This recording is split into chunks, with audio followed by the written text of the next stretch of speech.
എറണാകുളം ജില്ലയിൽ ആലുവയ്ക്കടുത്തുള്ള ചൂണ്ടി എന്ന സ്ഥലത്താണ് ഈ വീട് നിർമ്മിച്ചിരിക്കുന്നത്.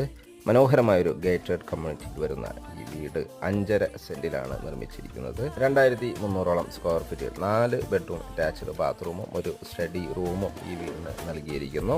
ഈ ലൊക്കേഷനിൽ നിന്നും ആലുവ ടൗണിലേക്ക്, Aluva metro station, Aluva railway station എന്നിവിടങ്ങളിലേക്ക് വെറും 3-3.5 കിലോമീറ്റർ മാത്രം ദൂരമാണ് വരുന്നുള്ളൂ. തീർത്തും വാസ്തു ശാസ്ത്രപരമായി പണിത ഈ വീടിന്റെ മെയിൻ വാട്ടർ സോഴ്സിനായി വരുന്ന കിണർ വെള്ളവും KWA കണക്ഷനുമാണ്. ഇവിടെ നിന്നും തൊട്ടടുത്തുള്ള ബസ് സ്റ്റോപ്പിലേക്ക് 400 മീറ്റർ ദൂരവും കാക്കനാട് ഇൻഫോ പാർക്കിലേക്ക് 10 കിലോമീറ്റർ ദൂരവുമാണ് വരുന്നത്. ഈ വീടിന്റെ ഗ്രൗണ്ട് ഫ്ലോറിൽ 2 bedroom with attached bathroom, living space, dining area, kitchen, work area എന്നിവയാണ് വരുന്നത്. ഫസ്റ്റ് ഫ്ലോറിൽ 2 bedroom with attached bathroom, family living area, study area എന്നിവ നൽകിയിരിക്കുന്നു. ഈ വീടിന് ചോദിക്കുന്ന വില 1,10,00,000 രൂപയാണ്. തീർച്ചയായും വില നെഗോഷ്യബിൾ ആണ്. Site visit